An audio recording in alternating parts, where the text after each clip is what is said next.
What happens when you take one of the weirdest smartphones ever made and give it a complete exclusive redesign?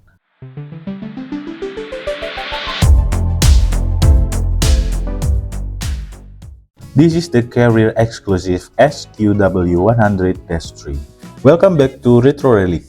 Today we are taking a deep dive into one of the most polarizing yet undeniably fascinating smartphones ever made. But this isn't just any BlackBerry passport. This is the elusive AT&T exclusive version, the SQW100-3. Released in early 2015, just a few months after the original passport took the tech world by storm, AT&T decided they wanted their own spin on it. They stripped away the sharp, intimidating corners of the originals and gave it more rounded, approachable look.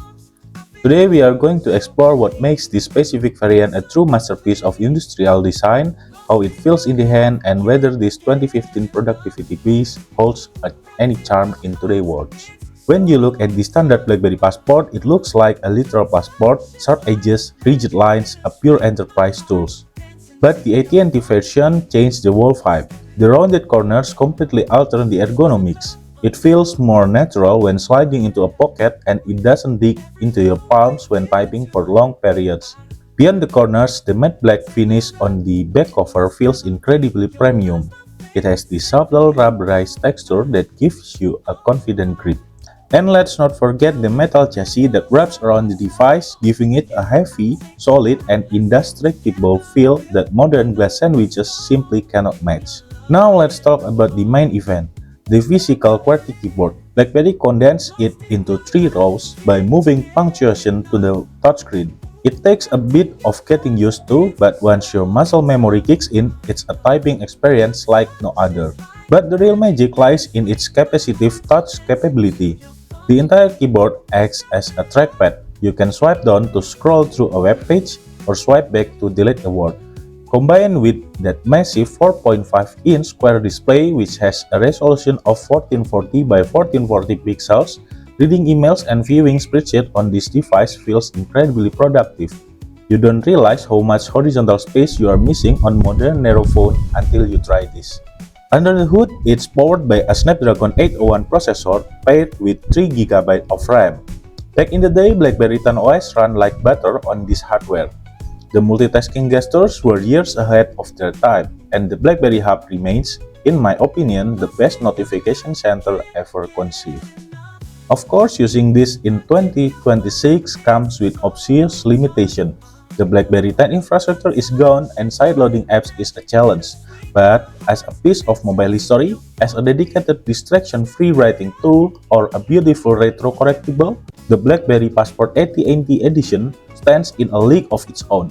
It represents a time when smartphone manufacturers were still allowed to be bold, experimental, and unashamedly different. But here is the million-dollar question for any retro tech enthusiast. Can you actually use modern communication and social media on this device today? Let's test out Telegram, Facebook, and Instagram on this one-by-one square display. First up is Telegram. Because BlackBerry 10 supports sideloading older Android APKs, we can still get Telegram running. It takes a second or two longer to load than on a modern device, but once you are in, it works surprisingly well. Typing out messages on this physical keyboard feels incredibly satisfying, and the screen width gives you plenty of room to read long chat threads without feeling cramped. Next up is Facebook. By utilizing an older lightweight APK version, the feed loads up surprisingly well. Because of the passport's unique square display, you get to see full-size image and posts without them being cropped. It's a very different visual experience compared to the tall, narrow screens we are used to today. And yes, I even got Instagram running. It's an older APK from years ago, but it still pulls up the feed. And here's the cool part. I don't even need to touch the glass to scroll through photos. I can just gently glide my thumb over the physical keyboard using its capacitive touch feature.